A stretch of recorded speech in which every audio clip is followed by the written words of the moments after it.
꿀밤 책방.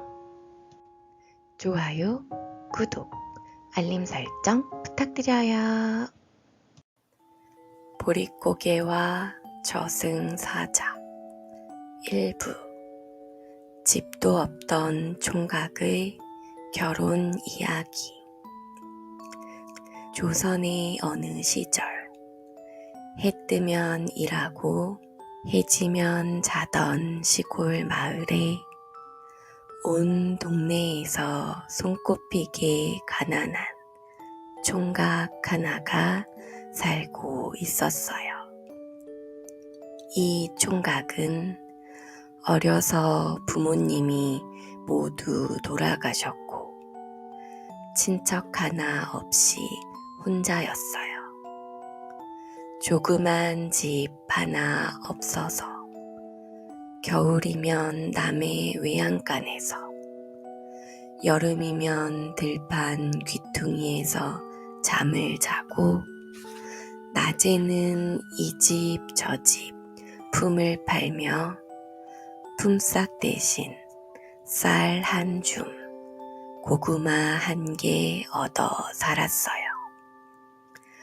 오늘은 대감댁 지붕 고쳐주고 고깃국 얻었네. 내일은 송아지 우리 치우고 찬밥이라도 생기겠지. 그렇게 살다 보니 벌써 30이 훌쩍 넘었어요.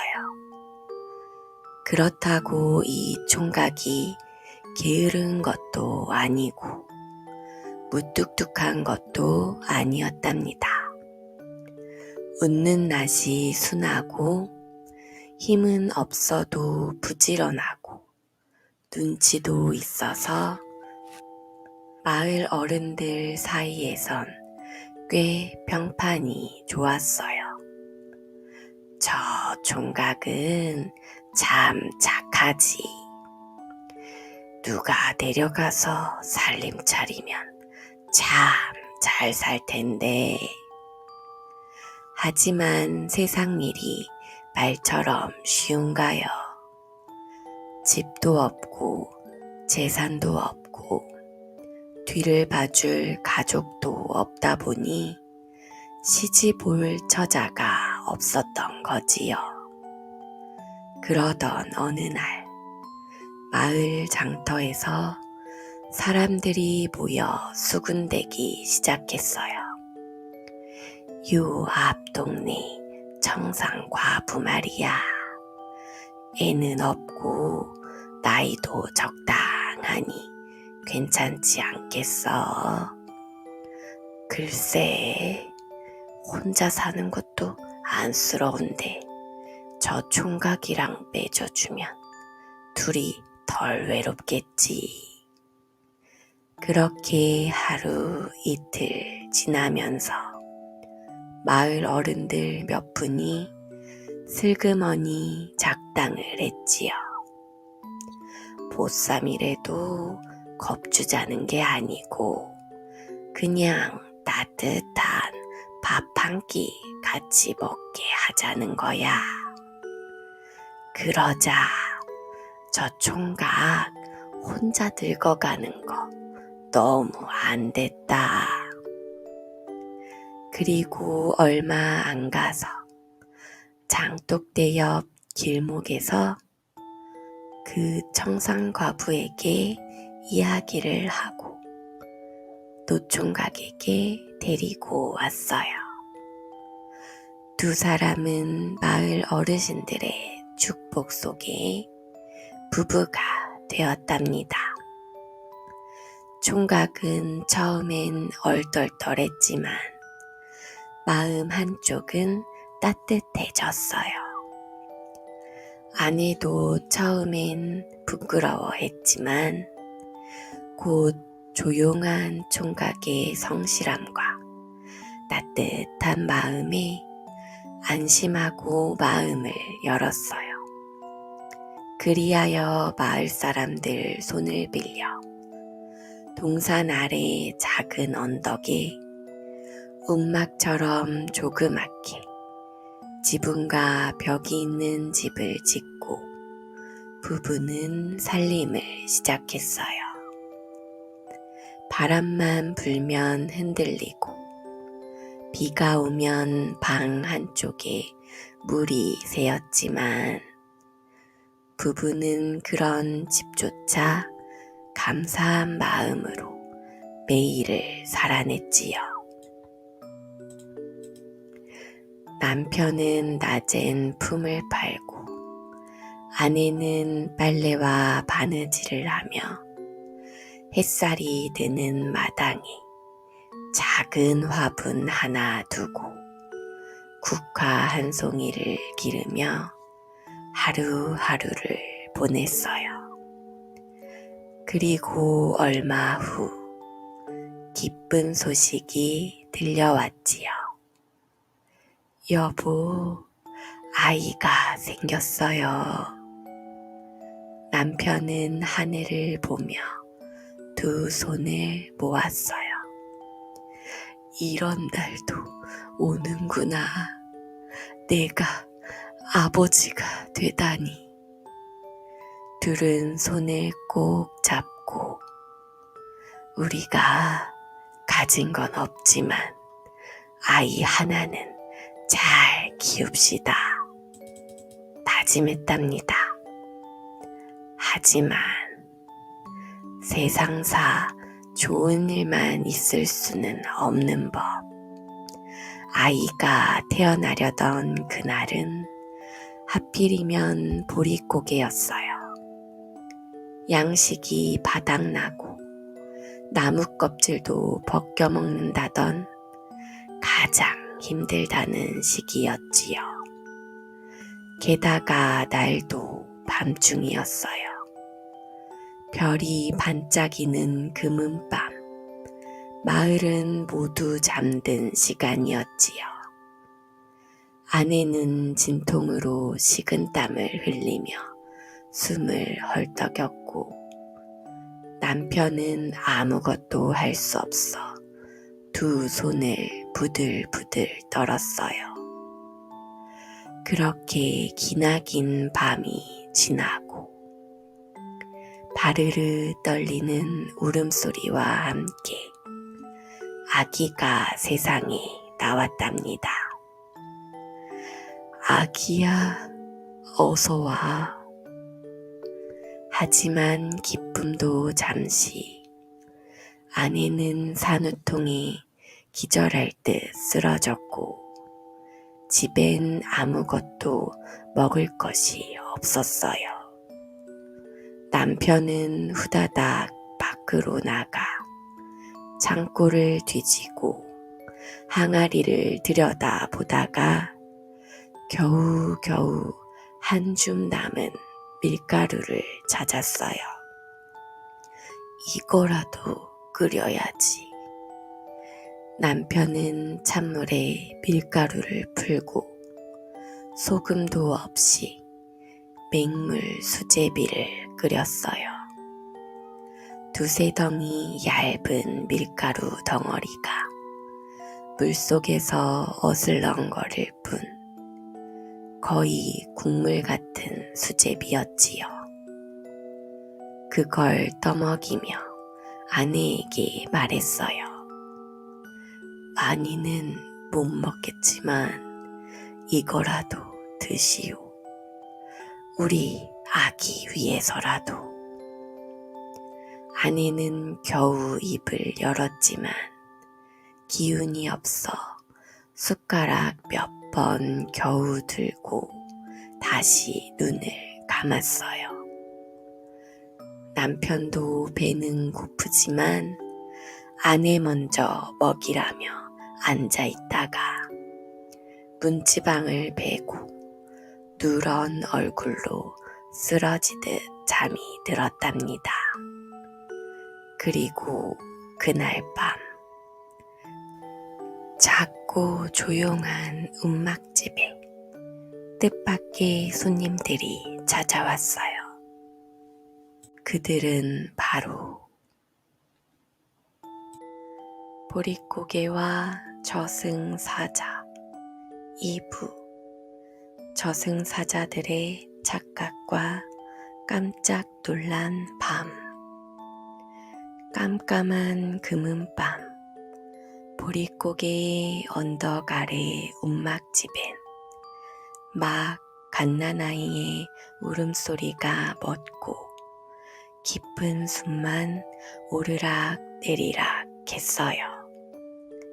아내는 기운을 다 써버려 축 늘어진 채 눈을 감고 있었고, 남편은 문지방에 걸터 누운 채 누렇게 뜬 얼굴에 쑥대머리, 구불구불한 머리는 바람결에 살짝 흔들리고 있었지요. 바로 그때 어디선가 스르륵 바람을 타고 검은 그림자 셋이 내려왔어요. 바로 저승사자 삼형제였지요. 첫째는 제일 무뚝뚝한 사자, 둘째는 좀 느긋하고 말 많은 사자, 막내는 막 수련을 끝낸 풋내기 사자였답니다. 첫째 사자가 명부를 펼치며 말했어요. 오늘 이 시간 아랫동네 움막집에 갓 아기를 낳은 여인이 죽기로 되어 있다. 정해진 수명이 다 됐으니 혼을 걷어가야지. 둘째가 고개를 끄덕이며 말했어요. 겨우 보릿고개에 아기를 낳았으니 이승도 참 고달팠겠네. 막내는 명부를 받아들고 말했어요. 제가 다녀오겠습니다. 쉬운 일이라 하셨죠? 그래 막내야, 이 정도는 너도 할 수 있을 거야. 걱정 마세요. 살금살금 다녀올게요. 그리고 막내 저승사자는 슉 하고 움막집 앞에 내려섰어요. 조심조심 문 앞에 다가서서 문지방을 넘으려던 그때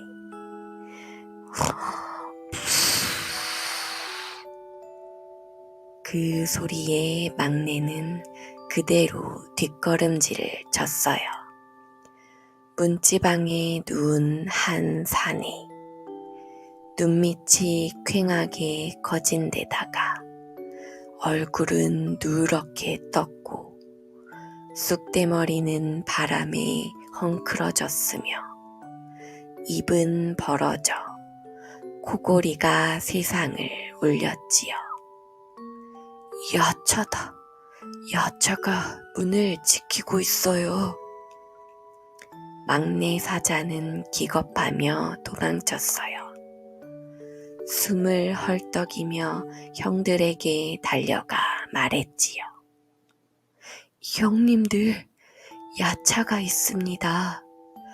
머리 헝클어진 무시무시한 자가 문지방에서 코를 골고 있어요. 첫째는 코웃음을 쳤어요. 야차, 설마 우리 막내가 겁을 먹은 건 아니겠지. 둘째는 막내를 달래며 말했어요. 그래도 확인은 해야지. 내가 다녀오마. 그리고 둘째 사자도 조심조심 움막집에 다가갔지요. 역시나 문지방 앞에서 멈췄고 코를 골며 자는 그 모습을 보고는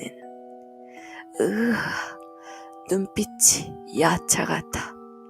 저건 확실히 지옥 문지기다. 둘째도 헐레벌떡 달아났답니다. 첫째 사자는 코를 찡긋하며 말했어요. 두 놈 다 뭘 그렇게 겁을 먹는 거야. 사람이면 사람이겠지. 내가 직접 본다. 첫째 사자는 망설이지 않고 움막집으로 가더니 딱 한 걸음 만에 꽤 비명을 지르고는 도망쳤어요. 저건 사람이 아니야. 분명히 야차야. 쑥대머리에 눈이 괭하고 코골이가 지축을 흔드는구나. 셋은 입을 모아 떨며 말했어요. 저승에서도 저런 기운은 처음이야. 그러자 첫째가 다시 명부를 펼쳤어요. 아랫마을 송진사 땡며느리가 아이를 낳았는데 사주팔자가 갓 아이 낳은 이 여자와 꼭 같아. 그럼 그쪽으로 데려가자. 여긴 도저히 못 들어가겠어. 그리하여 저승사자 셋은 정해진 여인이 아닌 사주가 같은 다른 여인의 혼을 거두고자 아랫마을로 날아가 버렸답니다. 그렇게 이 집의 산모는 살아났고 문지방에 누운 쑥대머리 남편은 아무것도 모른 채 여전히 코를 골며 잠을 자고 있었지요.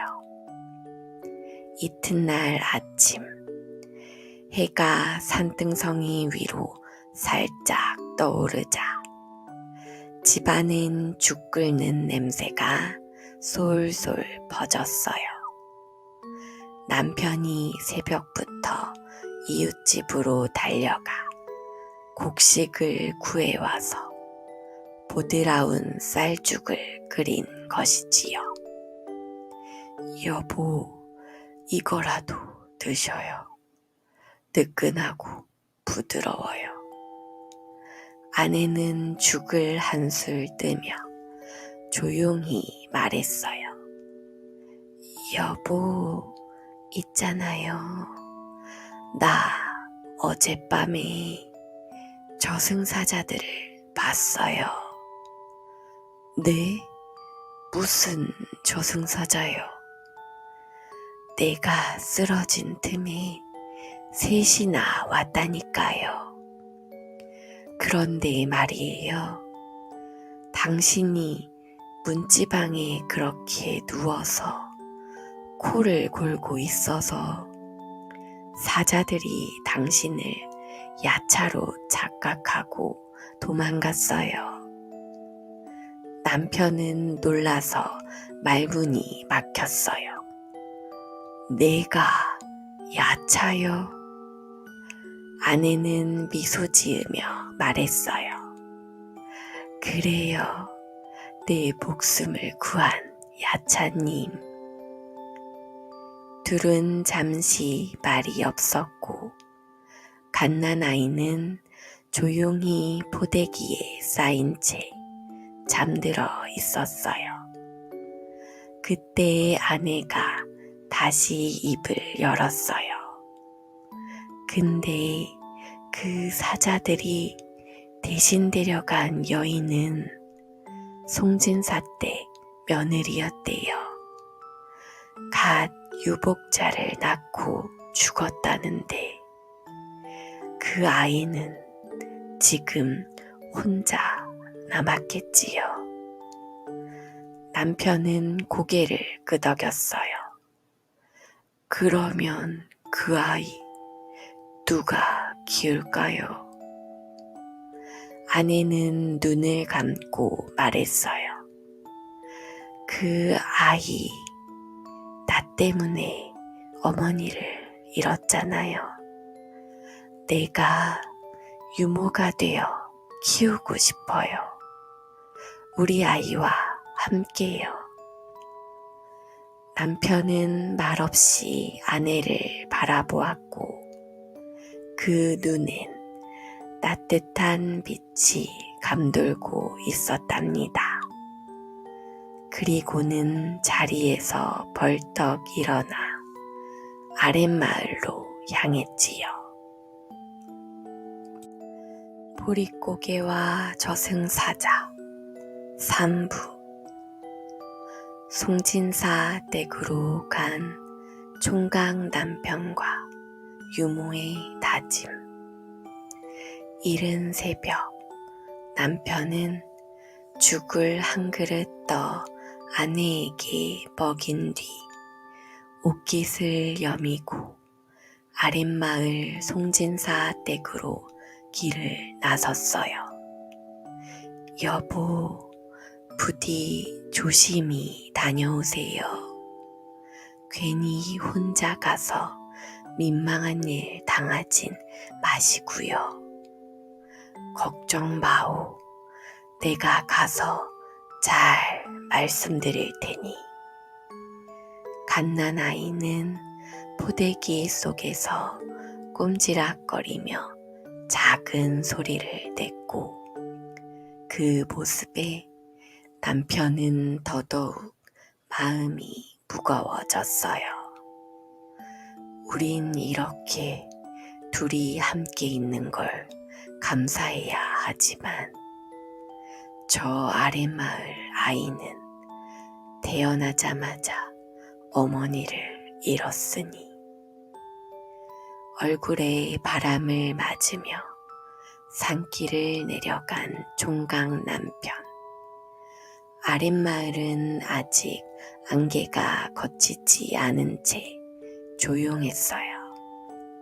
하지만 송진사댁 앞에 도착하자 문 앞엔 상복을 입은 사람들이 오가고 집안에서는 조용한 곡소리가 흘러나오고 있었어요.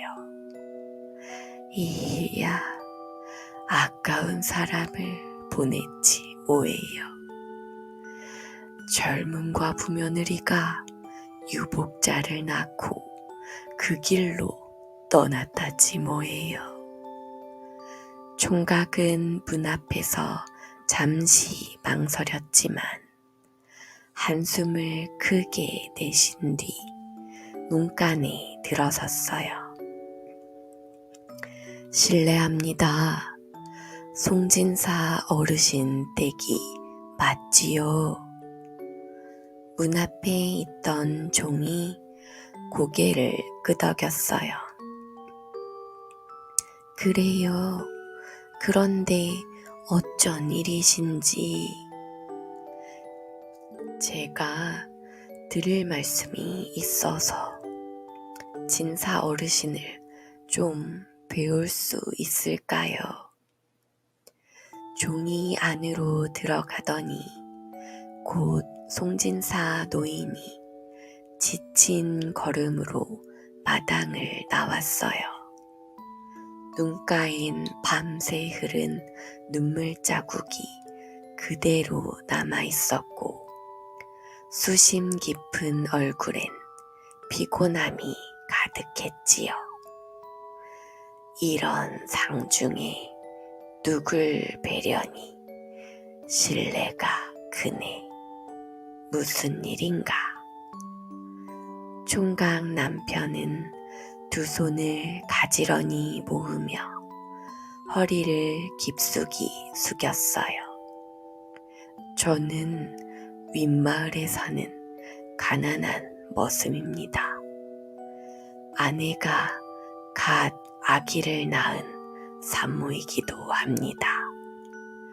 다름이 아니라 송댁 며느님께서 유복자를 낳고 세상을 떠나셨다고 들어서 저희 아내가 그 아이를 품고 키우고 싶다고 하여 대신 전하러 왔습니다.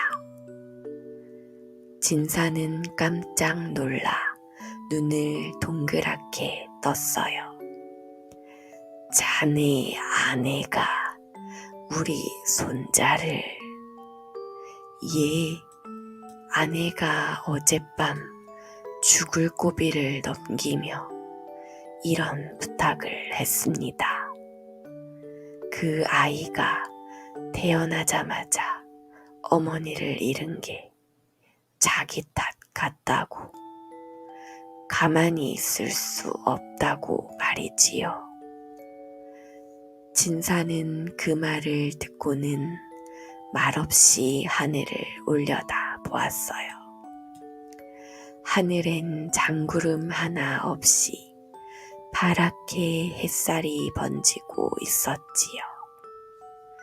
우리 손자는 아버지도 태어나기 전 돌아가셨고 이제 막 세상에 나왔는데 어머니마저. 그래서 우리가 애를 품에 안고는 있지만 젖도 못 먹이고 있었네. 진사의 눈가에 눈물이 그렁그렁 맺혔어요. 정말 그럴 수 있겠는가? 이 집에서 머물며 아이를 품어줄 수 있겠는가? 총각은 고개를 깊이 끄덕였어요. 아내는 산후 몸이 아직 다 회복되진 않았지만 자기 젖으로라도 그 아이를 돌보겠답니다. 저는 머슴일이라면 뭐든 할 수 있고요. 방 한 칸만 허락해 주신다면. 진사는 두 손으로 총각의 손을 꼭 잡았어요. 고맙네, 고마워. 이 은혜를 어찌 갚아야 할지. 그렇게 해서 송진사댁 마당 한쪽 빈 사랑채에 총각 부부와 그들의 아이 그리고 진사의 손자가 함께 살게 되었어요. 아내는 몸을 추스르자마자 진사의 갓난 손자를 정성껏 안고 자기 아이와 함께 품에 안았지요. 이 아이도 내 아기 같아요. 꼭 내 젖에서 난 것처럼. 두 아기는 나란히 포대기 속에서 자라며 하나는 엄마의 젖을, 하나는 유모의 젖을 빨았지만 둘 다 같은 품, 같은 손길에 자라났어요. 동네 사람들은 이 모습을 보고 젖동량 형제라 부르며 미소 지었지요. 남편은 새벽마다 일어나 마당을 쓸고 장작을 패고 밭일이며 집안일을 부지런히 도우며 진사댁 머슴으로 열심히 일했답니다. 진사 부부는 말했어요. 이 부부가 없었으면 우리 손자는 어찌 되었을까? 이건 하늘이 내려준 인연이야. 그리고는 사랑채 안에 있던 낡은 방을 수리해주고 부엌도 고쳐주고 매달 세경도 따로 챙겨주었답니다. 이웃들은 모두 감동했어요. 가난했지만 마음이 곱구먼. 진사댁과 저 머슴댁은 피 한 방울 안 섞였어도 진짜 가족 같아. 어쩌면 그 유복자 아기를 살린 게 저 부부야. 그날 이후 움막집에서 보릿고개를 버티던 그 가난한 부부는 진사댁의 몸을 의탁하여 두 아이를 품에 품고 조용하지만 따뜻한 날들을 보내기 시작했답니다. 보릿고개와 저승사자 4부 함께 자란 두 아이 그리고 더 깊어진 정 진사댁 사랑채에 머물게 된 가난한 부부는 매일 새벽이면 문을 열고 나와 뜰을 쓸고 부엌에 불을 피워 죽을 끓이며 하루를 시작했어요. 남편은 송진사 댁을 바치며 외양간이며 부지런히 돌보고 아내는 두 아기를 품에 안고 정성껏 젖을 먹이며 하루를 보냈지요. 갓난 두 아이는 포대기 속에서 나란히 누워 같은 품에서 자고 같은 손길에 안기며 자라났어요. 한 아이는 친어머니의 젖을, 한 아이는 유모의 젖을 먹었지만 둘 다 따뜻한 품속에서 형제처럼 함께 컸답니다. 진사댁 손자는 조금 작고 조용한 아이였고 머슴댁 아들은 활달하고 울음이 큰 아이였어요. 이놈은 울음소리가 제법 뱃속부터 차 있었어. 얘는 작지만 손을 꼭 쥐는 게 어찌나 힘이 센지 몰라요. 아내는 두 아이를 안고 늘 말했어요.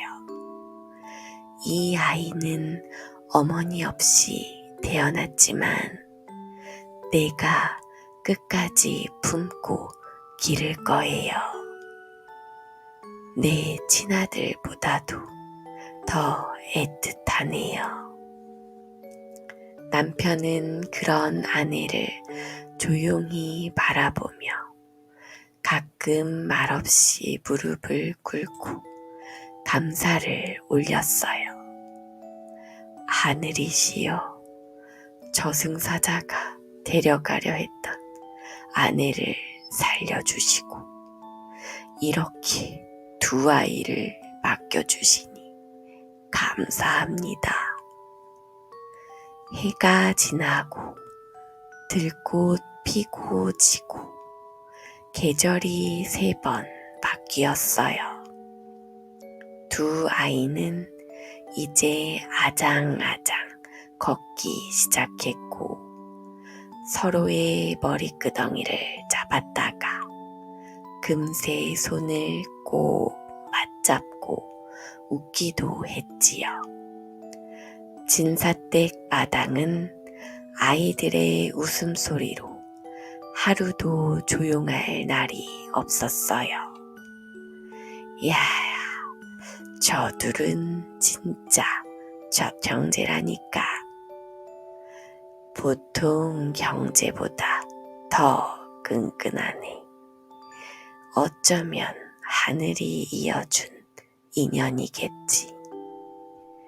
진사댁 안주인도 점점 마음을 열었어요. 지금은 머슴댁 부인을 애미라 부르고 머슴을 사람이라 부르며 챙기기 시작했어요. 사람, 오늘은 저 고랑밭 나한테 물 좀 주시게. 예, 알겠습니다. 에미야, 이거 찹쌀가루인데 아가들한테 떡해 먹여 보게나. 아이고, 이렇게까지 챙겨주시니 몸둘 바를 모르겠습니다. 점점 진사댁과 머슴댁은 서로의 울타리이자 가족이 되어갔어요. 명절이 오면 함께 떡을 빚고 단오엔 함께 창포물에 머리를 감고 더운 여름이면 마루에 앉아 부채질을 하며 아이들의 재롱을 받지요. 그 사이 아이들은 쑥쑥 자라 같은 글방에 다니며 글을 배웠고 같이 나무칼을 들고 도장놀이를 하며 웃고 떠들었어요. 머슴댁 아이가 먼저 걸으면 진사댁 손자가 손을 잡고 따라갔고 진사댁 손자가 울면 머슴댁 아이가 등을 도닥여 주었어요.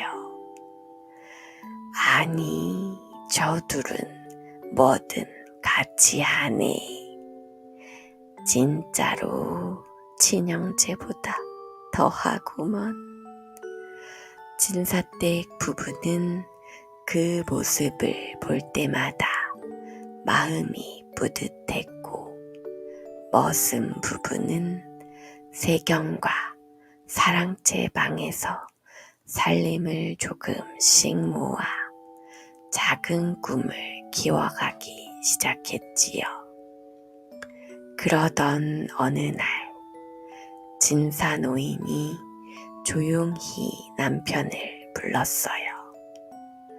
자네, 이 집에서 고생도 많았고 정성도 참 깊었지.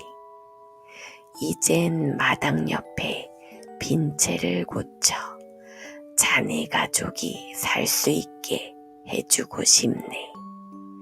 이 집에서 나누는 거 말고 자네만의 집을 하나 가지게 해주고 싶네.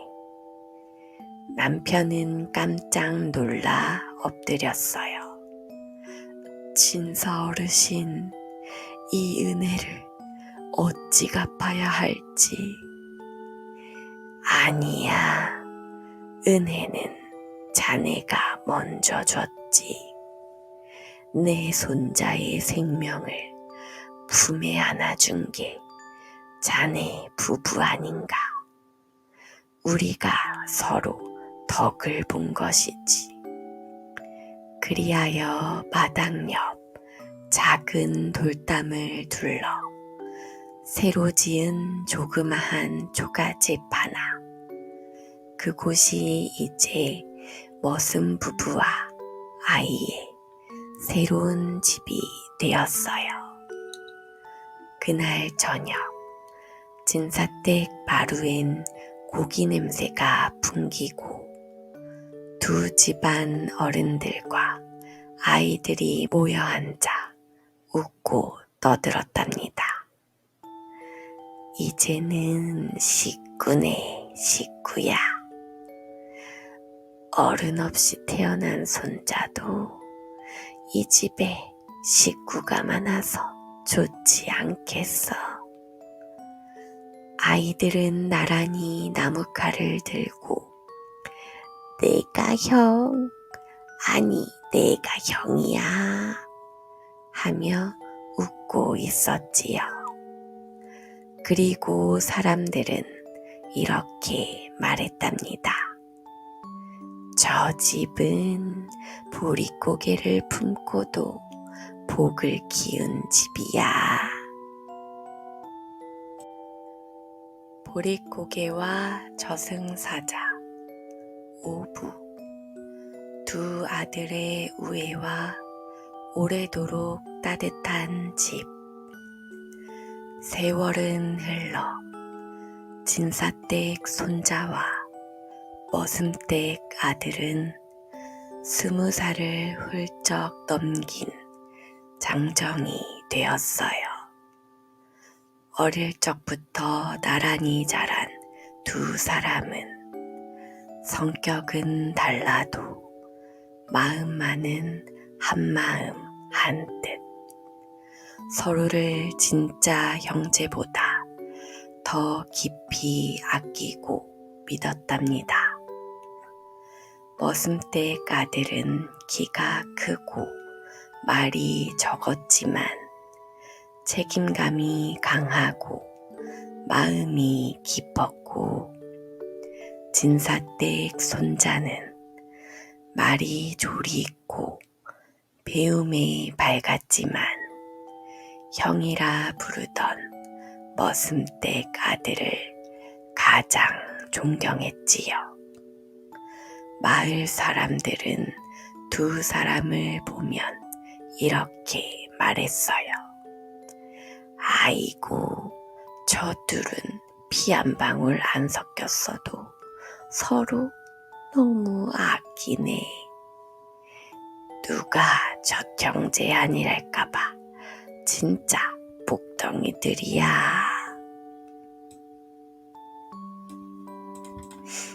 머슴댁 부부는 두 아이가 자라는 것을 보며 서로를 바라보며 말했답니다. 우리가 저 아이들 어릴 적 보릿고개 넘기며 국물만 있는 수제비 끓여 먹던 날도 있었지요. 그래도 오늘 이만큼 자라준 것만으로도 우리는 복받은 사람들이에요. 진사댁 부부도 마찬가지였어요. 손자 녀석은 저 머슴댁 아이 덕에 사람 됐다니까. 둘이 서로 돕지 않았으면 이렇게까지 크긴 어려웠을 게야.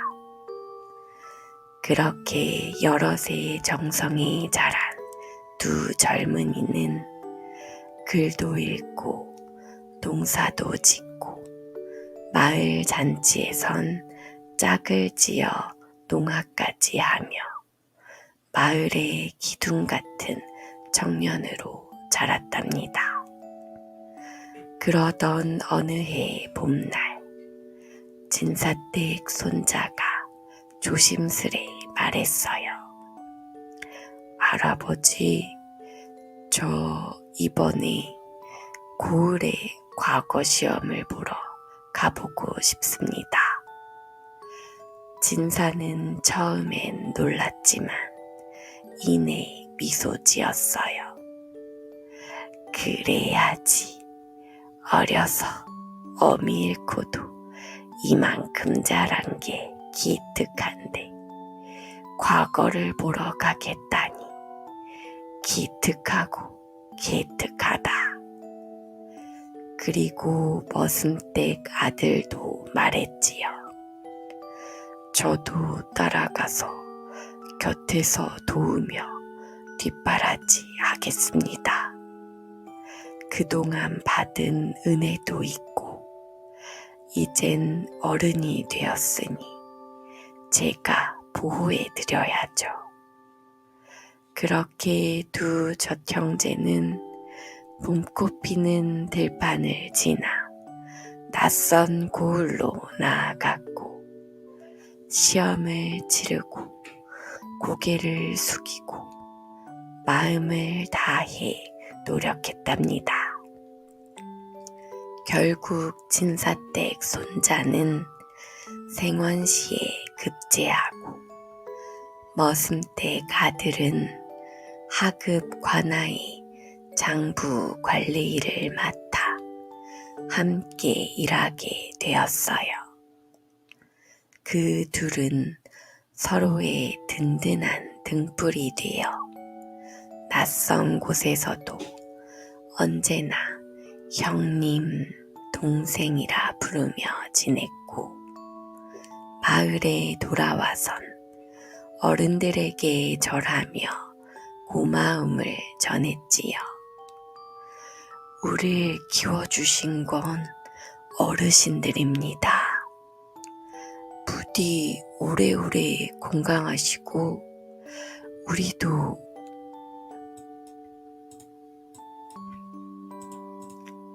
저희도 그 은혜를 갚겠습니다.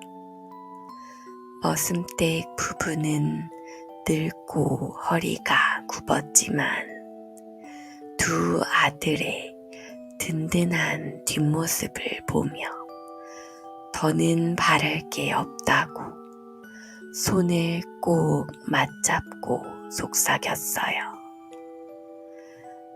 당신 보릿고개 그 밤에 수제비 끓여줬을 때 생각나요.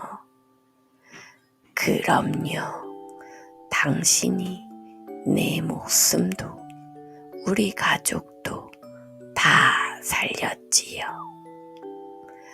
그날 나 대신 어르신댁 며느리가 돌아가셨다는 게 마음에 걸렸지만 그래도 우리가 그 아이를 키워냈고 그 아이가 오늘 저렇게 훌륭히 자랐으니 이게 바로 하늘이 내려준 인연이었어요. 그날 밤 집 앞 느티나무 아래 머슴댁 부부는 서로 어깨에 기대어 별을 올려다 봤어요. 하늘엔 별이 총총했고 마을 어귀에선 아이들이 웃으며 장난치는 소리가 들렸답니다. 그리고 이 마을 사람들은 오래도록 이 이야기를 전했어요. 그 집은 보릿고개에 아기를 낳고도 목숨을 이어냈고 죽을 운명을 이긴 집이지. 그 집은 남의 아이를 품었고 비보다 진한 형제를 만든 집이야. 정말 마음이 따뜻하면 하늘도 복을 주는 법이야.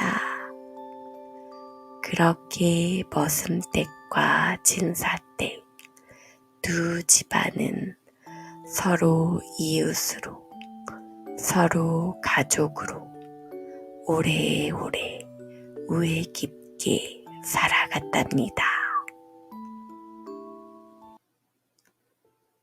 꽃기우 주막의 맹장군 1장 9월골의 비밀스런 주막. 옛날 옛적 바람이 잘 드는 고개 하나를 품은 마을이 있었어요. 지금의 인천 남동구 구월동이 있는 자리지만 그 시절엔 사람들 입에 구월골이라 불렸지요. 그 마을의 가장 높은 고갯마루에 자리 잡은 곳, 바로 오달기 주막거리라 불리는 고갯길이 있었답니다. 이 길은 조선시대 한양에서 내려와 수원으로 또는 바다 건너 인천으로 향하는 길목이라 수많은 발걸음이 지나가던 중요한 통로였어요. 보찜을 맨 장돌뱅이, 관청심부름꾼, 외양간 떠난 상인까지 하루도 사람 끊길 날이 없었지요. 그 오달기 고개 한가운데 허리 굽은 소나무 옆에 번듯한 기와 지붕을 인 주막 하나가 있었어요. 마당은 넓고 말멜 기둥도 서 있고 담장 옆에는 닭장까지 있었지요. 이곳이 바로 맹간의 주막이었답니다. 맹간의 주막의 주인은 맹시성을 가진 장정이었는데 그 키는 등걸나무처럼 크고 팔뚝은 맷돌만 했어요. 말도 크고 웃음소리도 커서 한번 웃으면 주막 기와가 덜컹거릴 정도였다지요.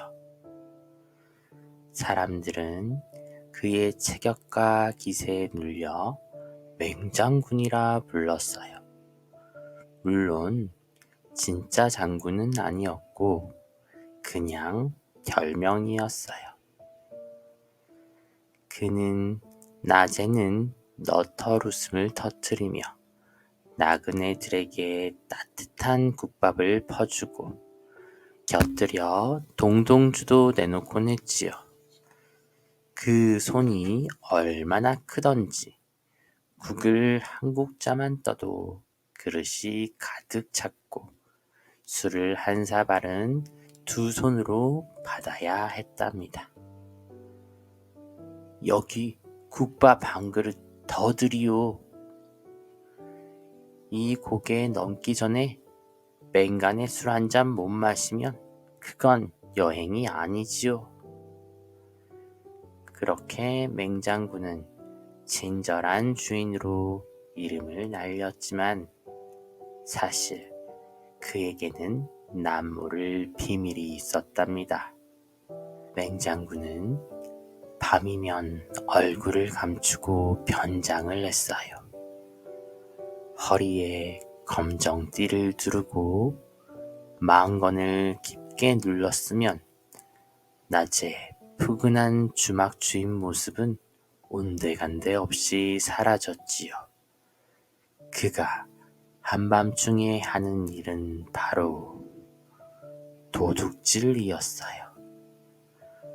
맹장군은 낮에 주막을 찾은 나그네들의 옷차림과 말투를 세심히 살폈어요. 비단 저고리에 말쑥한 신, 허리춤에 엽전 주머니까지 가진 이들은 그의 표적이 되었지요. 저희는 한양상단의 사람인 듯하니 엽전이 가득하겠구먼. 저 친구는 비록 행색은 누추해도 짐 속에 귀한 약재가 있을 듯하니. 그는 나그네가 잠든 깊은 밤 주막에서 살짝 빠져나가 숲속 바위 뒤에 숨었어요. 그리고 기다렸지요. 아주 특별한 방법으로. 꼭기요. 그가 가장 잘하는 건 바로 닭 울음소리 흉내였어요. 한밤중 달도 기울고 하늘이 새까만 시간에 맹장군은 닭처럼 물었고 주막 안 나그네들은 그 소리에 착각해 벌떡 일어났어요. 벌써 새벽인가? 닭이 울었네. 해 뜨기 전에 길 떠나야지. 나그네들은 짐을 챙겨 어둠 속 길로 나섰고 맹장군은 그보다 앞서 길목에 숨어 있었지요. 이보시오. 이 고개는 위험하오. 목숨을 지키고 싶거든 가진 걸 모두 내놓으시오. 깜깜한 어둠 속 거대한 그림자가 말을 걸면 누구라도 놀라기 마련이었지요. 게다가 도둑의 목소리는 크고 당당했고 얼굴은 가면으로 가렸으니 무서운 귀신처럼 느껴졌답니다. 나그네들은 부들부들 떨며 보따리를 내주고 달아났고 맹장군은 그 짐을 챙겨 다시 주막으로 돌아왔어요. 다음 날 아침이면 다시 주모 앞치마를 두르고 장작불에 국을 데우며 말했지요. 어허, 이 고갯길은 조심해야 하오. 괴한들이 많다오. 하지만 시간이 흐르며 이상한 소문이 돌기 시작했어요. 주막에서 자고 간 나그네들이 꼭 짐을 잃는데 그 집 닭은 이상하게 너무 일찍 운다는구먼. 설마 주인이? 사람들은 맹장군의 눈치를 보며 수군거리기 시작했지만 그 누구도 입을 열진 못했어요. 워낙 덩치가 크고 성격이 뻣뻣해 괜히 잘못 말했다간 혼쭐 날까 두려웠지요. 그러나 이 모든 수상한 이야기들이 결국 맹장군의 며느리 귀에까지 들어가고 말았습니다.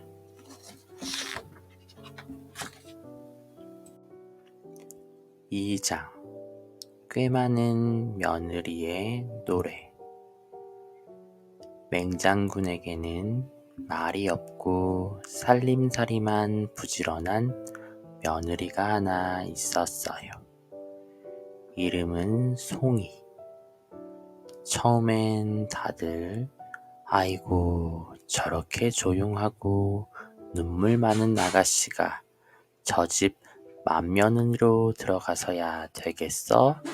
하며 걱정했지만 막상 들어와 살림을 맡기니 눈치도 빠르고 손도 야무져서 집안이 반드시 돌아갔지요.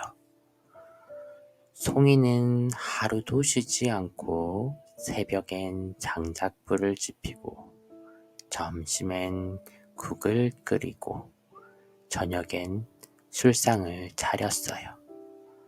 무엇보다 손님들 눈빛을 먼저 살펴 필요한 걸 슬쩍슬쩍 챙겨주니 주막을 찾는 이들 모두 그녀를 칭찬했답니다.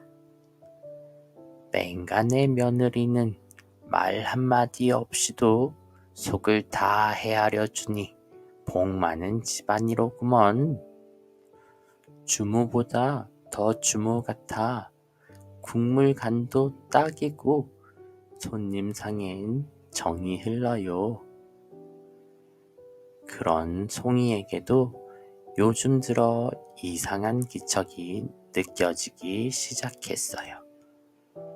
밤마다 들려오는 닭 울음소리.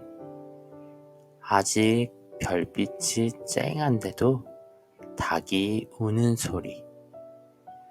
그리고 그 다음 날이면 주막에 묵었던 손님들이 아침도 먹지 않고 짐을 잃은 채 도망가듯 사라져 버렸지요. 처음엔 우연인가 싶었지만 같은 일이 여러 번 반복되자 송이는 가슴이 콩닥거리기 시작했어요. 심지어 주막 뒷마당의 닭장 속 닭은 가만히 있는데도 누군가 멀리서 꼬끼요 하고 울고 있었어요. 설마 시아버님이? 송이는 땀을 쥐고 혼잣말을 중얼이다가 고개를 절레절레 흔들었어요. 아니야, 아닐 거야. 그런 분이 아니야. 하지만 그날 밤 일이 벌어졌어요. 그날도 한 무리의 장정들이 주막에 들렀어요. 그 중에는 사또댁 잔심부름꾼도 있었고 약초장수도 있었지요. 기나긴 하루를 고단하게 보낸 이들은 송이가 내어준 술에 금세 붉어진 얼굴로 잠에 들었고 주막은 조용히 어둠 속에 잠겼어요. 그런데 한밤중 꼭기요, 닭이 아니라 사람의 흉내였습니다. 송이는 소리 나자마자 마당 끝 장독대 너머로 뛰어갔어요. 그리고 준비해둔 한 가닥의 노래를 입에 얹었답니다. 다가 우지 마라. 맹장군인 다가 우지 마라. 밤도 아닌데 왜 우느냐. 어둠 속 도둑이 울었구나. 송이의 목소리는 크지도 작지도 않게 조용히 바람을 타고 숲속으로 스며들었어요. 그 노랫소리는 숲속의 어느 바위 뒤 그곳에 숨어있던 거대한 그림자의 귀에 정확히 닿았지요. 맹장군은 닭 흉내를 막 내려던 입을 다물었어요. 노랫말이 낯설지 않았거든요. 그건 분명 송이의 목소리였고 맹장군이라는 말이 들어간 그 노래는 바로 자신을 향한 노래였어요. 그 순간 맹장군은 망치로 뒤통수를 맞은 듯 멍해졌어요. 그동안 아무도 몰랐다고 생각했는데 알고 보니 가장 가까운 가족이 바로 며느리 송이가 그 모든 걸 알고 있었던 것이었지요. 송이도 다 알고 있었구나. 맹장군은 조용히 몸을 일으켜 도둑질할 생각도 있고 천천히 주막 쪽으로 돌아왔어요. 그리고 마루 끝에 홀로 앉아있는 송이를 보자 말없이 그 앞에 무릎을 꿇었답니다.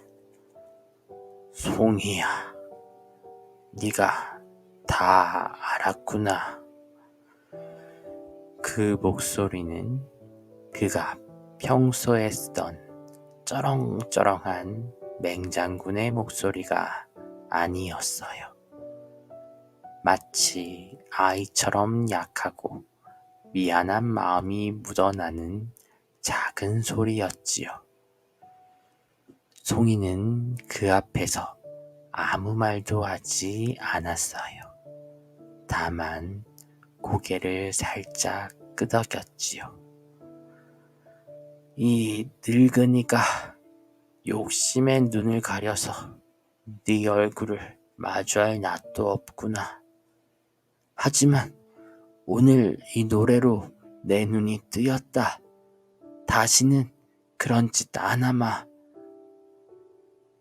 맹장군의 두 눈에 눈물이 고였고 송이는 담담하게 일어나 부엌에서 따끈한 숭늉 한 사발을 가져다 주었어요.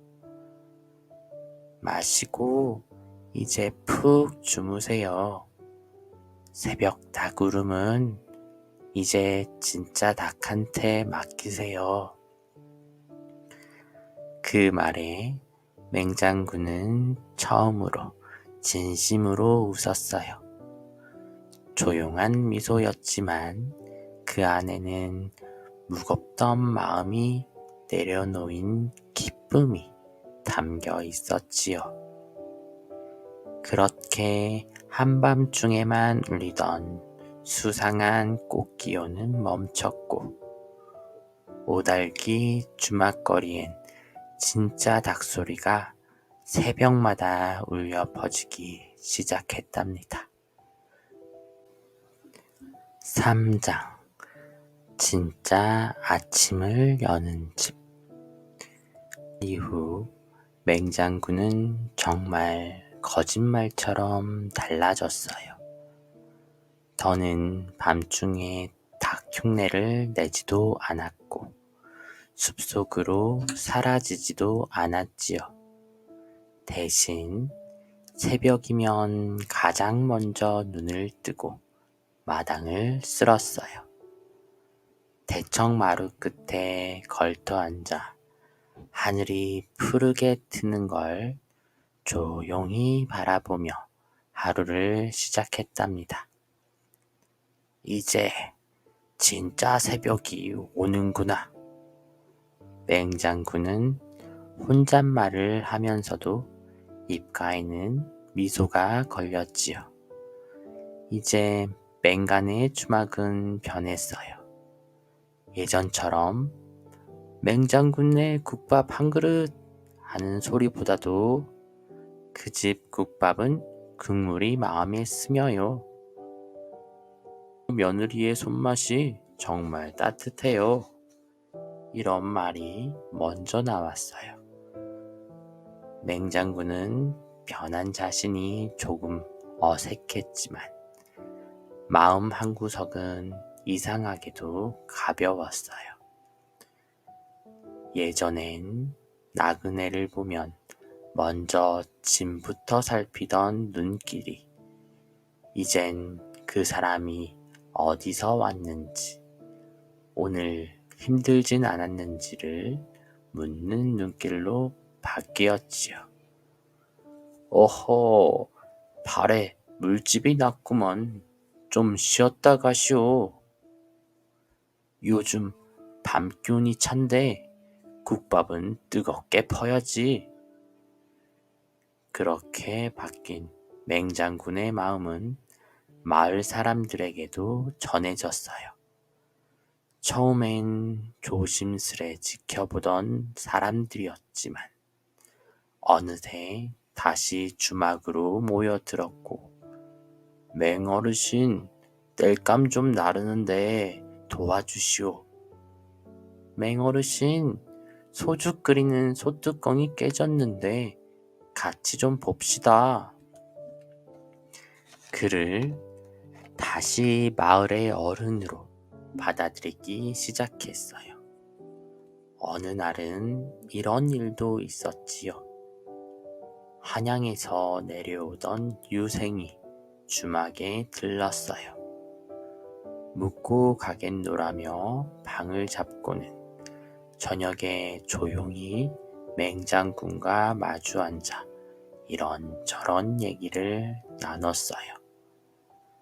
세상엔 꼭 글로 배우지 않아도 깨우치는 이가 있습니다.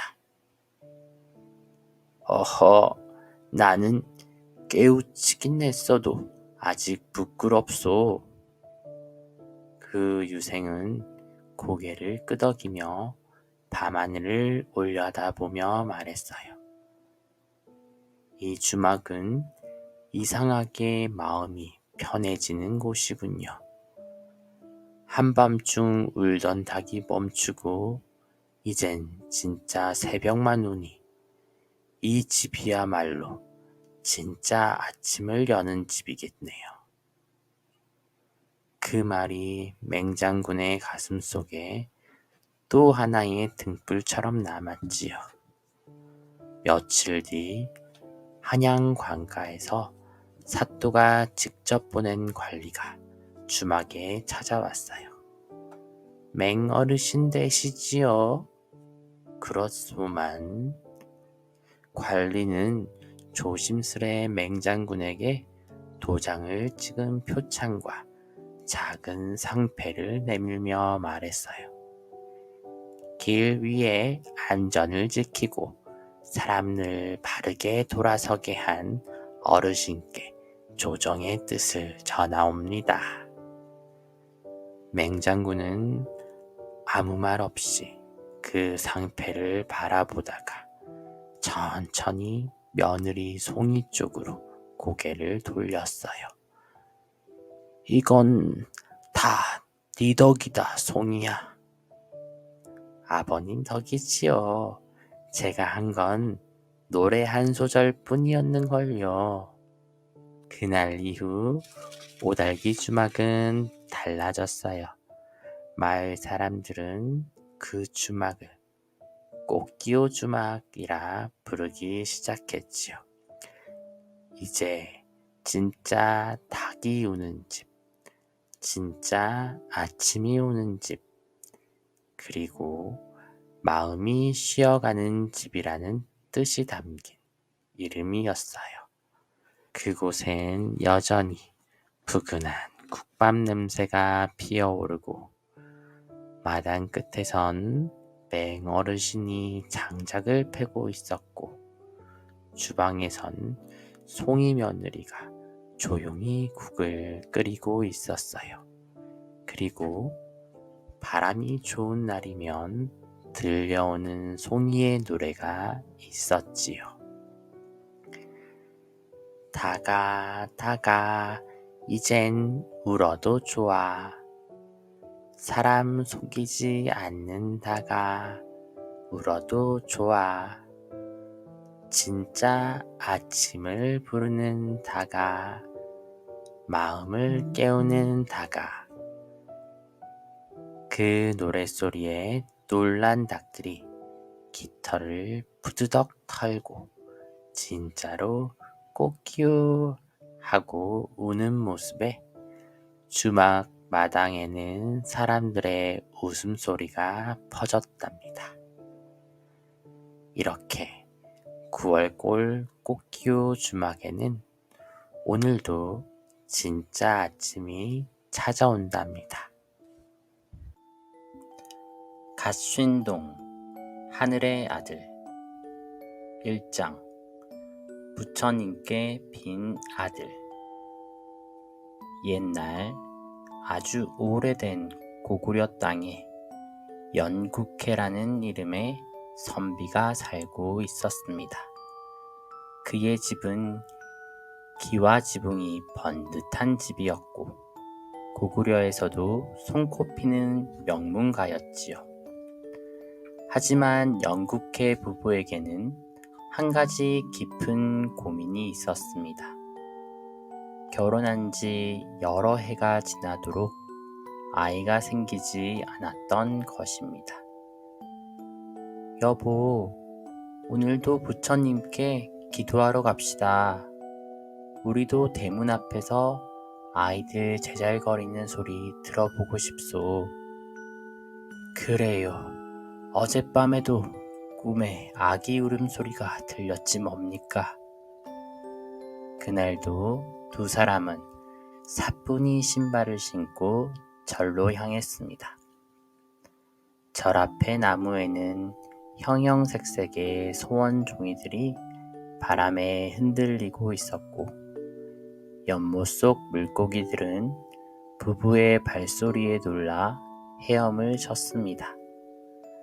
부부는 부처님 상 앞에 앉아 절을 하고 향을 피우며 두 손을 모았습니다. 부처님, 저희에게 아이 하나만 점지해 주십시오. 사내 아이건 계집 아이건 상관없습니다. 다만 정직하고 따뜻한 아이로만 자라면 저희는 더 바랄 게 없습니다. 그렇게 시간이 흐르고 계절이 바뀌기를 몇 번. 연국회는 어느 날 부인의 손을 꼭 붙잡고 마당을 돌았습니다. 여보, 내 몸이 좀 이상해요. 혹시 정말 그날이 온 걸까요? 정말요? 내일 당장 의원을 불러봅시다. 이윽고 의원은 고개를 끄덕이며 기쁜 소식을 전했습니다. 축하드립니다. 부인께서 아이를 가지셨습니다. 심장 소리도 튼튼하구만요. 정말 감사합니다, 부처님. 그날 밤 연국회는 조용히 뜰에 나가 하늘을 우러러 절을 올렸습니다. 이 은혜를 잊지 않겠습니다. 그리고 그해 연국회 부부의 나이 50살이 되던 해 봄, 마침내 한 사내 아이가 태어났습니다. 그 아이는 태어나자마자 눈을 크게 떴고 힘차게 울었습니다. 울음소리가 하늘까지 울리는 듯 했습니다. 부부는 아이를 품에 안고 눈물을 펑펑 흘렸습니다. 이 아이 이름은 갓신동이라 하자. 이제 막 세상에 갓신이가 아니냐. 그래요. 이제 우리 집에도 아이 울음소리가 들리는군요. 갓신동은 하루하루 무럭무럭 자랐습니다. 눈매는 반짝이고 입은 도톰하며 다부진 팔다리를 가졌습니다. 무엇보다 말을 배우는 속도가 빨랐고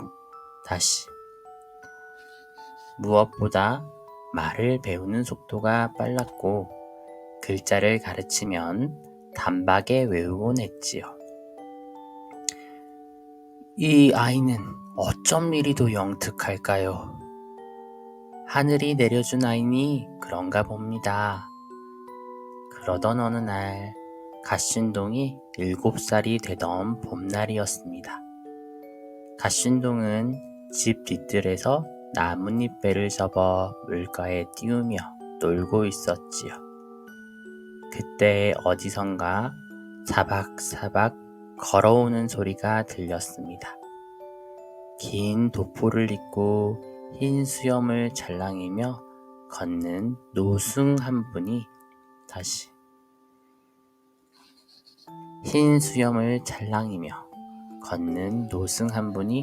조용히 마당에 들어섰습니다.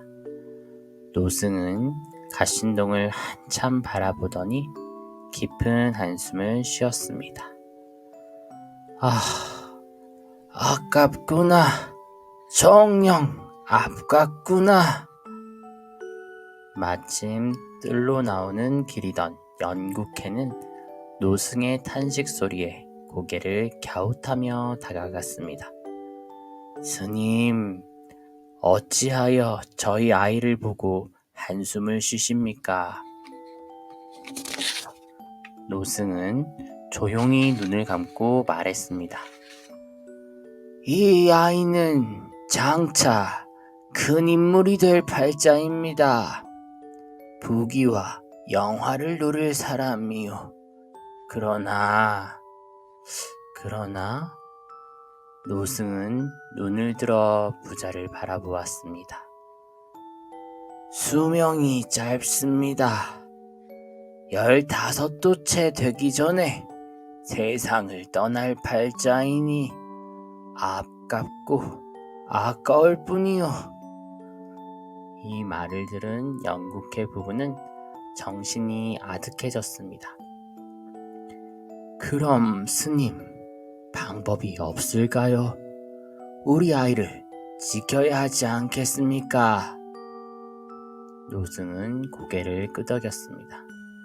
있지요. 단 한 가지. 이 아이가 15살까지 부모 곁을 떠나 외롭게 살아야 합니다. 집을 그리워하며 견뎌야 애군을 비껴갈 수 있지요. 그날 밤 부부는 잠을 이루지 못했습니다. 부디 아이가 오래오래 살아주기를 바라는 마음뿐이었습니다. 그리하여 다음날 연국회는 하인을 불러 조용히 말했습니다.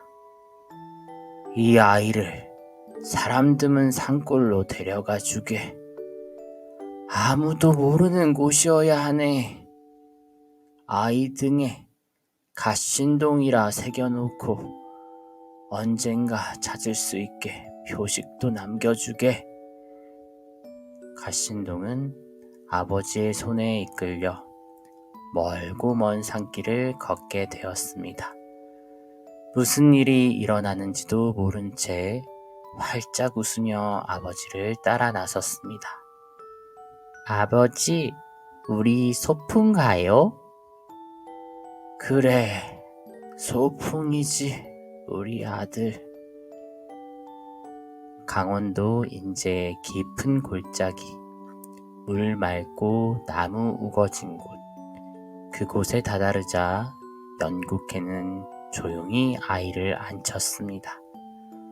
아이가 잠든 틈을 타 옷을 벗기고 등에 작은 칼로 갓신동 세 글자를 새겼습니다. 그리곤 조용히 뒷걸음질 쳐 눈물 가득한 눈으로 아이를 바라보았습니다. 잘 살아다오, 우리 아들. 이 아비가 반드시 찾으러 오마. 그날 밤 인제의 또 다른 집에서는 이상한 꿈이 펼쳐졌습니다. 유씨라는 집안 어른은 꿈속에서 커다란 황룡이 하늘로 날아오르는 것을 보았지요. 이게 무슨 꿈이람? 우물가에서 황룡이 하늘로 날아올라? 놀라서 잠에서 깬 유씨는 우물가로 달려갔습니다. 그리고 거기서 기이한 광경을 보았습니다. 조그마한 아이 하나가 돌우물에 기대어 자고 있는 것이었습니다. 유씨는 조심스럽게 아이를 안아 집으로 데려갔습니다. 이 아이 어디서 온 걸까? 하늘이 보낸 아이인가? 그 아이가 바로 갓신동이었습니다. 2장 두매의 산골의 퉁소 소리. 유씨는 아이를 조심스레 품에 안고 집으로 데려왔습니다. 여보, 우리 집 우물가에 이 아이가 있었소. 세상에, 이런 고운 얼굴을 가진 아이가 어디 있을까? 그날 이후 갓신동은 유씨 집에서 자라게 되었습니다. 하지만 유씨는 하늘이 보낸 아이라며 고이 키우기보다 머슴살이를 시켰지요. 우리 집에는 아들이 없으니 이 아이가 집안일을 도우면 좋겠지요. 그리하여 갓신동은 날마다 새벽이면 일어나서 물 길어 나르고 마당을 쓸고 들판에 나가 김을 맸습니다. 비가 와도 눈이 와도 말없이 일했지요. 그런데도 그는 짜증을 내거나 투덜대는 법이 없었습니다. 오히려 매일매일 조금씩 더 익숙해지고 일손이 빨라졌습니다. 얘야, 네 이름이 무엇이냐? 몰라요? 그냥 늘 그렇게 불러주는 대로 대답했을 뿐이에요. 그래도 등에 뭐라 쓰여 있더라. 갓신동이라고 적혀 있었지? 그리하여 사람들은 그 아이를 갓신동이라 불렀습니다. 갓신동은 일을 하며 마음 한쪽이 늘 허전했습니다. 왜 자신은 여기 있는지, 진짜 부모는 어디에 있는지 아무것도 알 수 없었기 때문이었지요. 어느 날이었습니다. 늦여름 볕이 뉘엿뉘엿 지는 무렵 갓신동은 뒷산으로 나무를 하러 올라갔습니다. 풀숲을 헤치며 올라가는데 멀리서 맑은 소리가 들려왔습니다. 훨훨 픽 피오 청한 퉁소 소리였습니다. 마치 바람이 부는 산자락에서 새가 노래하듯 들려왔지요. 갓신동은 소리를 따라 발걸음을 옮겼습니다.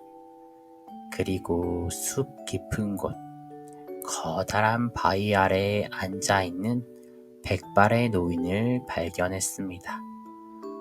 노인은 눈을 감은 채 퉁소를 불고 있었고 그의 곁엔 낡은 지팡이 하나와 말린 곶감 2개가 놓여 있었습니다. 갓신동은 조심스레 다가가며 말했습니다. 어르신, 혹시 혼자 계신가요? 노인은 퉁소를 멈추고 천천히 고개를 들었습니다. 허허, 너였구나. 드디어 왔구나, 갓신동. 저를 아세요? 노인은 눈을 반쯤 감고 갓신동을 바라보았습니다. 네 얼굴엔 하늘에서 내린 빛이 있으니 어찌 모를 소냐. 갓신동은 어리둥절했지만 노인의 눈빛이 무척 따뜻하다는 것을 느꼈습니다. 너는 언제까지 남의 집 머슴살이를 하며 살 텐가? 사내 대장부가 세상에 태어났으면 뜻을 세우고 이름을 남겨야지. 하지만 저는 글도 모르고 집안도 없어요. 그것이 무슨 대수냐? 마음만 있으면 얼마든지 세상을 바꿀 수 있느니라. 그날부터 갓신동은 매일 나무를 지고 내려오기 전 노인을 찾아갔습니다. 노인은 갓신동에게 글을 가르치고 검술과 활쏘기, 지혜와 도리를 하나하나 알려주었지요. 갓신동은 노인의 가르침을 받아들이는데 그 누구보다 빠르고 또렷했습니다. 눈빛은 날로 맑아졌고 글은 줄줄 읽고 활은 10발을 쏘면 9발이 관역에 박혔습니다. 허허, 내가 너 같은 아이를 이 나이에 또 만날 줄이야. 그런데 이상한 일이 벌어졌습니다. 하루는 공부에 너무 몰두한 나머지 갓신동은 나무를 하러 가지 못한 채 저녁이 되었습니다. 오늘 나무를 하나도 못했는데 집에 가면 꾸중을 들을 텐데. 서둘러 지게를 세워둔 곳으로 달려간 갓신동은 깜짝 놀랐습니다. 지게 위에 나무가 이미 한 짐이나 쌓여 있었던 것이지요. 이건 누가? 그 다음 날도 마찬가지였습니다. 자신은 공부를 마치고 돌아가기만 하면 늘 지게에는 누군가가 나무를 대신 해두고 있었던 것입니다. 혹시 선생님이신가? 갓신동은 감사한 마음을 가슴속 깊이 간직한 채 더 열심히 배웠습니다. 그리고 하루하루 성장해 갔지요. 한편 유씨 집에는 딸이 셋 있었습니다. 첫째는 사치를 좋아하고 둘째는 수다쟁이였으며 셋째 연화는 무척이나 마음이 고운 아이였습니다. 연화는 늘 조용히 정원에서 꽃을 가꾸고 병든 닭에게 쌀알을 골라주곤 했지요. 갓신동은 처음엔 연화가 말을 걸면 얼굴이 빨개지곤 했답니다. 쉰동 오라버니, 저기 꽃봉오리가 보이시죠? 내일쯤 활짝 필 거예요. 정말요? 두 사람은 눈이 마주치기만 해도 어색하게 웃으며 등을 돌렸지만 차츰 마음을 열었습니다. 연화는 갓신동이 허리띠가 해지면 몰래 바느질에 꿰매주었고 갓신동은 연화가 정원에 내놓은 꽃병이 기울어지면 살며시 바로 세워두었습니다.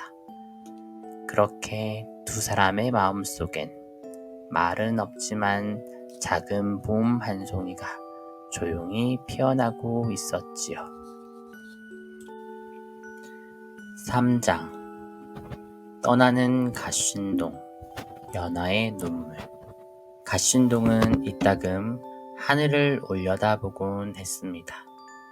산 너머 세상이 궁금했기 때문이지요.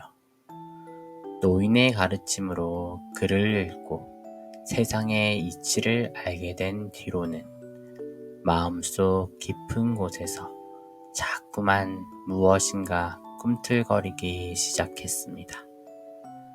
머슴살이도 나쁘지 않았고 유씨 집안도 그를 아끼긴 했지만 어디론가 향하고 싶다는 마음이 커져만 갔습니다. 저기 선생님, 갓신동은 퉁소 노인을 찾아가 조심스레 말했습니다. 저 떠나려 합니다. 세상엔 제가 알아야 할 것들이 더 많을 것 같아요. 노인은 퉁소를 멈추고 천천히 고개를 끄덕였습니다. 그래, 이제 때가 되었구나. 고맙습니다. 저를 이만큼 키워주신 건 스승님 덕분입니다. 노인은 말없이 곶감 하나를 내밀며 말했습니다. 이건 나의 마지막 선물이다. 길에서 힘들 땐 이 곶감을 꺼내어 보거라. 먹지 말고 보기만 해도 된다. 갓신동은 고개를 숙여 받았습니다. 기억하겠습니다. 그날 밤 달빛이 조용히 마당을 덮고 있던 시간, 연화는 마루에 혼자 앉아 있다가 작은 발소리를 들었습니다. 갓신동이었습니다. 그는 조심조심 안채 쪽으로 다가와 조그맣게 속삭였습니다. 연화, 나 떠납니다. 연화는 이미 알고 있었습니다. 갓신동의 눈빛이 며칠 전부터 달라졌다는 걸. 그는 더 이상 집안일에 매이지 않고 멀리 세상을 바라보고 있었지요. 이걸 받으세요. 연화는 작은 보자기를 내밀었습니다. 예전에 어머니가 물려주신 폐물이에요. 오라버니, 이걸 가지고 가서 여비로 쓰세요. 연화, 난 말만 해도 고마운데 말하지 말고 그냥 꼭 받아주세요. 저는 그저 오라버니가 아프지 않았으면 좋겠어요.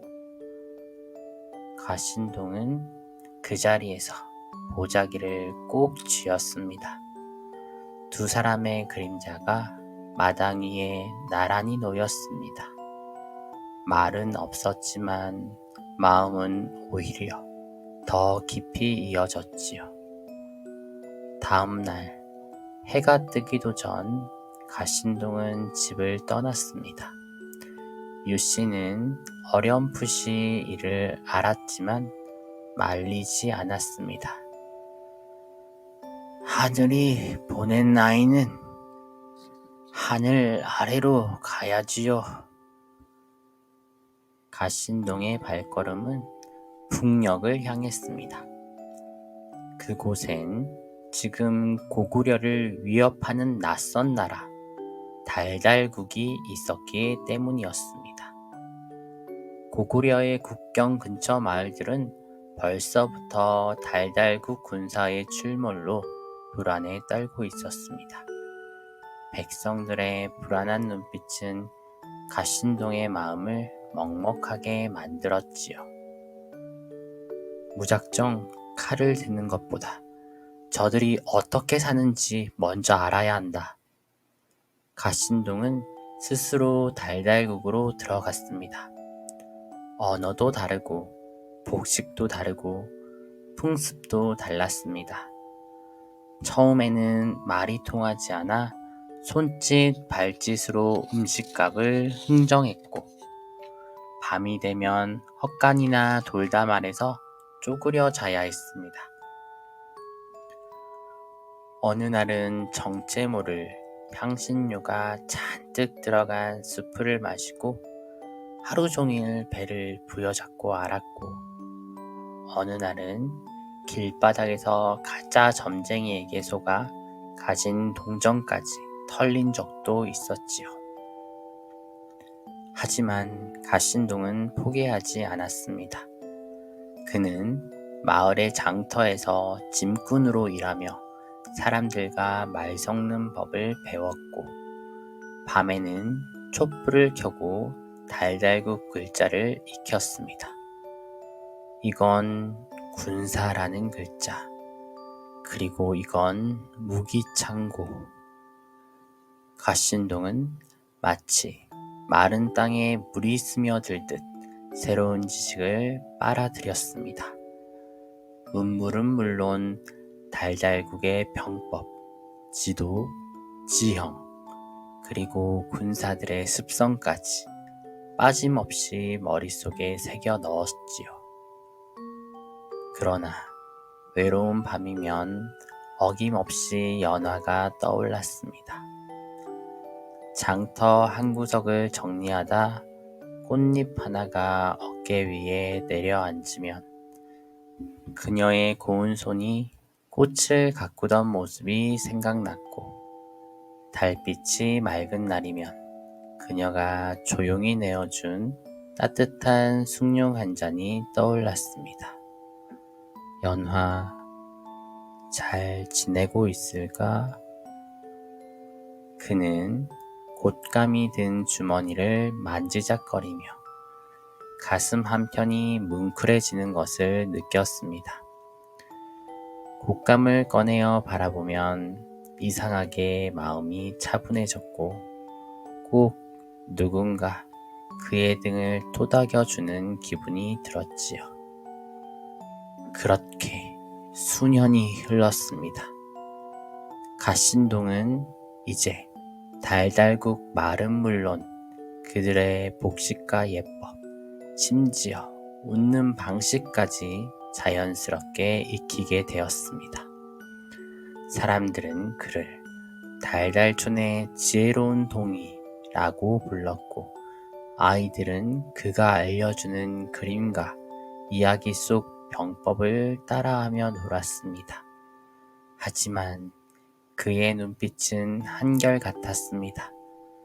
고구려를 잊지 않았고 연화를 잊지 않았으며 자신이 나아가야 할 길을 결코 놓치지 않았습니다.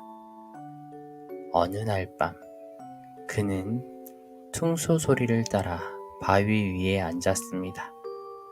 물론 소리는 없었지만 그의 마음에는 어릴 적 그 노인이 들려주던 그 멜로디가 흐르고 있었습니다. 스승님, 저 이제 돌아가겠습니다. 그의 눈빛은 흔들림 없었고 발걸음은 단단해졌습니다. 갓신동은 어느새 지혜와 의연함을 갖춘 지도자의 얼굴을 하고 있었습니다. 4장 고국으로 돌아온 영웅. 바람은 여전히 북쪽에서 불고 있었습니다. 하지만 갓신동의 발걸음은 거침이 없었습니다. 달달국에서 머물며 익힌 문물과 병법, 그 긴 세월의 풍상은 갓신동의 눈빛을 더욱 깊고 단단하게 만들어 주었지요. 이제 돌아갈 때다. 내 뿌리가 있는 곳 고구려로. 그는 가장 먼저 마음속에 늘 품고 있었던 곳을 찾았습니다. 바로 인제의 두매산골. 자신이 처음으로 잠이 들었던 그 우물가 마을이었지요. 햇살에 반짝이는 물줄기, 바람에 출렁이는 나무들, 그리고 어디선가 들려오는 퉁소 같기도 한 바람소리. 갓신동은 조심스레 유씨 집 앞에 섰습니다. 담벼락 너머에서 들려오는 다구는 소리, 지게지는 소리, 모두 그리운 것이었습니다. 누구시오? 안채에서 문을 열고 나온 이는 이제 머리에 서리가 내린 유씨 어르신이었습니다. 혹시 갓신동이냐? 갓신동은 고개를 숙였습니다. 네, 어르신, 저 돌아왔습니다. 유씨는 말없이 갓신동을 와락 끌어안았습니다. 이게 몇 년 만이냐? 너 정말 어른이 다 되었구나. 그때 마루 안에서 한 여인이 살짝 고개를 내밀었습니다. 바로 연화였습니다. 연화는 두 눈을 동그랗게 뜨고 조용히 한 걸음, 두 걸음 나왔습니다. 갓신동은 그녀와 눈을 마주쳤습니다. 말이 없어도 마음은 이미 말하고 있었지요. 연화, 잘 있었지요? 네, 오라버니도 잘 지내셨죠? 그날 저녁 유씨 집에는 오래간만에 등불이 환하게 켜졌습니다. 온 마을 사람들이 모여 갓신동의 귀향을 반겼고 연화는 말없이 따뜻한 국과 밥을 내어왔습니다. 며칠 뒤 유씨는 조용히 연화를 불러 말했습니다. 연화야, 너희 둘 이미 마음이 다 정해진 것 아니냐? 우리 집은 더 바랄 것도 없다. 혼례를 치르자꾸나. 그리하여 인제에는 소박하지만 정성스러운 혼례가 치러졌습니다. 연화는 예쁜 연분홍 저고리에 연보라 치마를 곱게 입었고 갓신동은 단정한 상투에 푸른 도포를 걸쳤습니다. 사람들은 이 부부를 두고 말했습니다. 둘이 참 잘 어울린다지? 눈빛이 닮았대요. 그러게요. 서로를 오래 기다린 눈빛이랄까. 갓신동은 혼례를 마친 뒤 유씨 어르신에게 자신이 버려졌던 사연을 조심스레 꺼냈습니다. 어릴 적 등에 이름이 새겨져 있었다 하셨지요. 그래, 그렇다. 등짝에 가신동이라고 칼로 음각이 새겨져 있었지. 그 말을 들은 가신동은 단단히 다짐했습니다. 이제 부모님을 찾으러 가야겠습니다. 제 이름을 찾아주신 분들도 기다리고 계실 겁니다. 그는 연어와 함께 다시 먼 길을 떠났습니다. 예전엔 홀로 떠났던 길이었지만 이번엔 연하의 손이 따뜻하게 함께했지요. 가신동은 고구려의 수도로 향했습니다.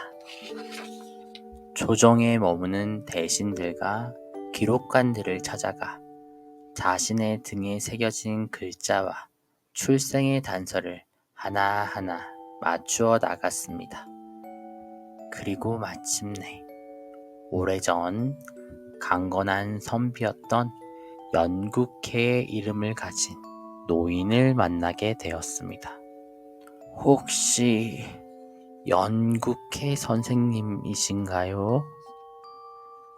그래, 자넨 누구인가? 가신동은 조심스레 등에서 옷을 벗어 글자를 보여주었습니다. 제 등에 새겨진 이름입니다. 연국회는 눈을 크게 뜨고 떨리는 손으로 손자국처럼 남아있는 글자를 어루만졌습니다. 가신동, 내 아들아.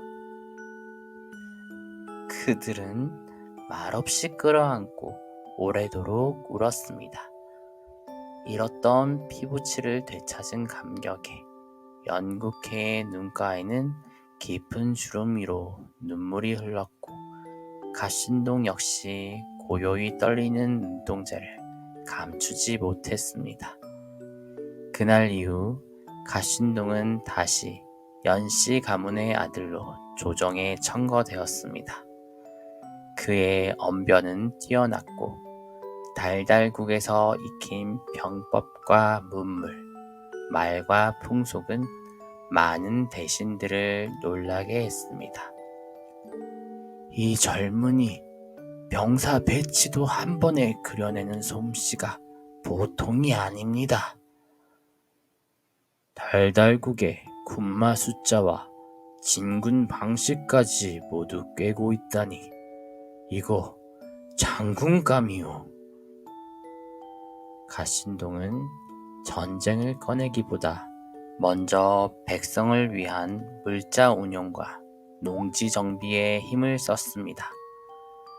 무기보다 고르지 못한 쌀독이 백성의 등을 먼저 굽힌다는 걸 그는 알고 있었기 때문이지요.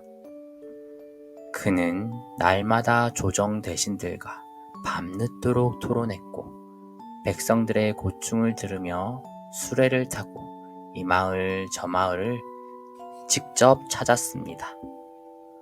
사람들은 그를 두고 백성 가까운 젊은 재상, 검보다 붓이 먼저 나가는 사람이라 칭했습니다. 그의 곁엔 언제나 조용히 따라 걸으며 묵묵히 말동무가 되어주는 연하가 있었습니다. 그녀는 여전히 조용한 성정으로 차를 따라 올리고 조용히 가신동의 말을 들어주었지요. 사람들은 그들을 두고 말했습니다. 나라를 바꾸는 건 큰 장군이지만 그 옆에 있는 사람도 하늘이 내려야지요. 5장 하늘을 울린 퉁소. 고구려 조정에 긴 바람이 불어왔습니다. 달달국의 군사들이 서쪽 국경을 따라 슬금슬금 움직이기 시작한 것입니다. 첩자들이 들려온 소식은 결코 가볍지 않았습니다. 달달국의 대군이 국경을 넘으려 합니다. 말이 1000필, 화살이 10,000개, 병사는 50,000이라 하옵니다. 조정은 술렁였고 백성들은 불안해하며 창문마다 종이창을 덧대기 시작했습니다. 그때 조정의 모든 시선은 하나의 이름으로 향했습니다. 가신동을 불러라. 지금은 그가 필요할 때다. 가신동은 조용히 고개를 끄덕였습니다. 백성들이 떨고 있다면 내가 나설 때입니다. 그는 왕에게 요청했습니다. 병기 창고를 열어주십시오. 제가 설계한 무기 도면이 있습니다. 그리고 병사 훈련은 다시 처음부터 시작해야 합니다. 무기는 손에 익을수록 강해지니 힘만으론 이길 수 없습니다. 그리하여 병영에는 다시 북소리가 울렸고 들판에는 가신동의 지시 아래 병사들이 줄을 맞추어 훈련을 받기 시작했습니다.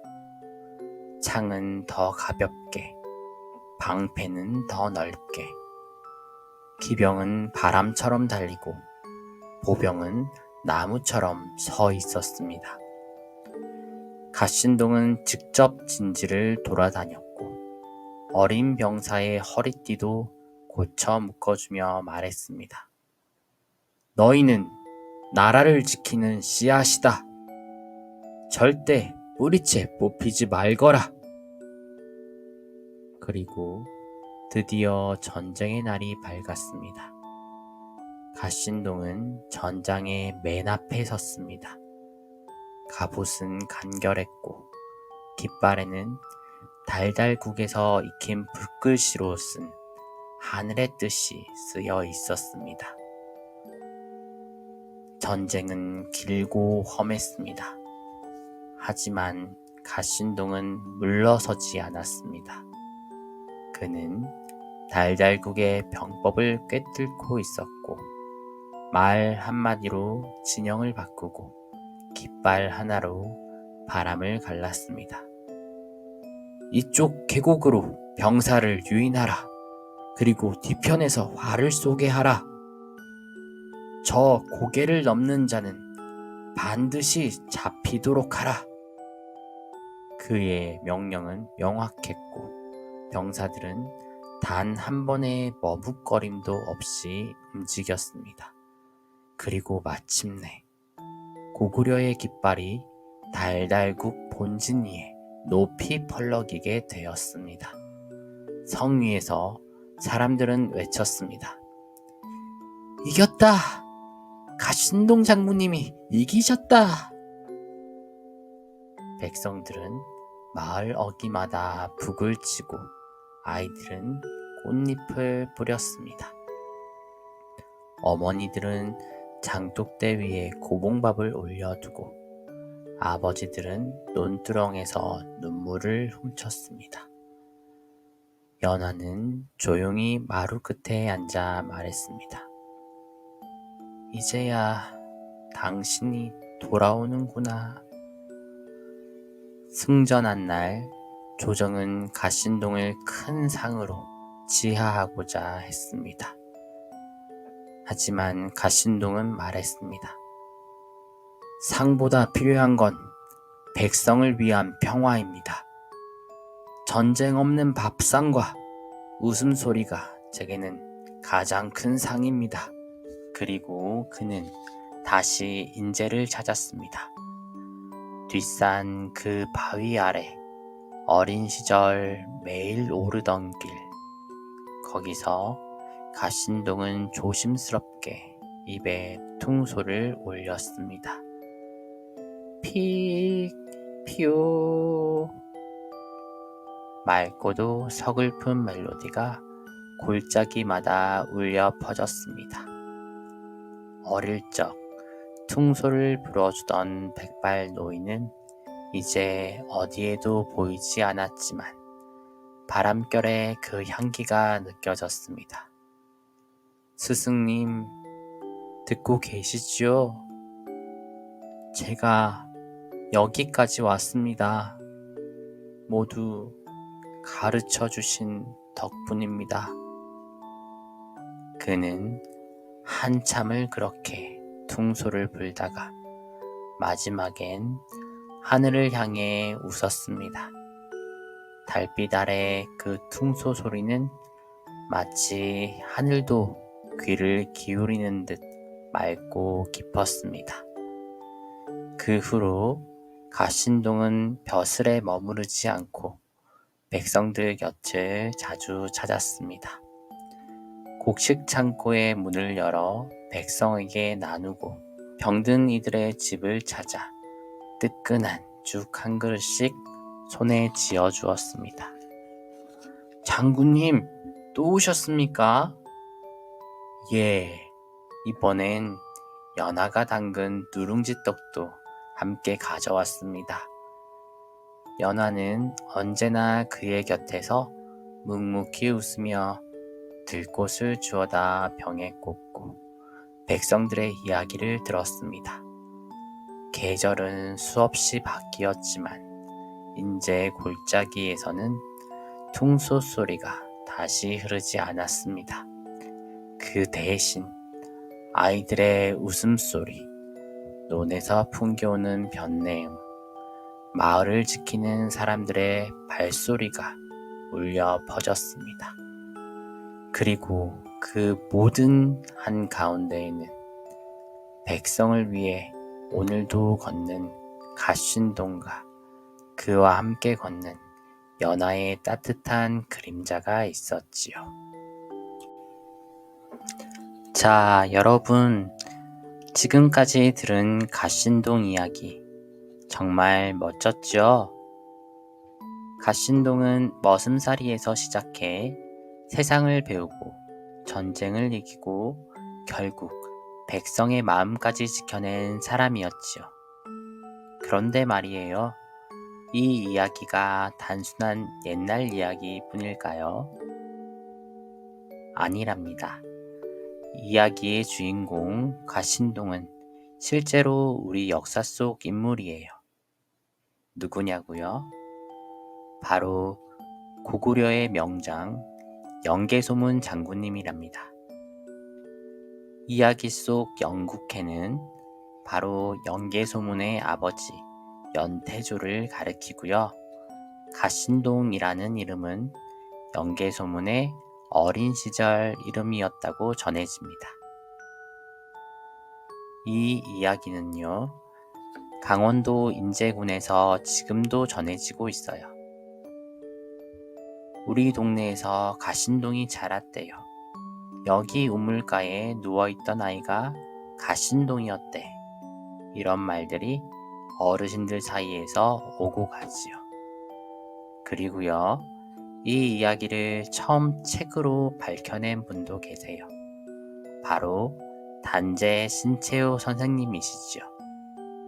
그분은 만주 땅을 돌며 오래된 문헌 가신동전을 찾아냈고 그 속 이야기가 바로 영계소문의 성장기라는 것을 알아내셨답니다. 그리고 그 내용은 조선상고사라는 책 속에 고이 담겨 있지요. 그럼 이제 오늘의 이야기는 여기서 모두 끝이에요. 여러분 마음에도 조용히 퉁소 하나 울리듯 이 이야기가 오래오래 머물렀으면 좋겠네요. 감사합니다. 좋아요, 구독, 알림 설정 부탁드려요.